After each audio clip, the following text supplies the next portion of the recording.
Kumusta ka? Kumain ka na ba? Kumusta ang araw mo? Napagod ka ba buong maghapon?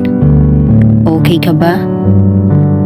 Ito ang gustong-gustong marinig natin araw-araw mula sa taong ating minamahal. Pero paano kung kahit isa na kumusta ay wala? Anong mararamdaman mo? Masasaktan ka, di ba? Pero bakit tiniis mo pa rin ang lahat ng ito? Dahil ba mahal mo siya?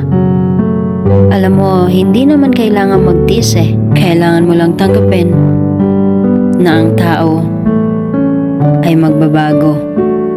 Pwedeng sobrang mahal ka niya noon at ngayon.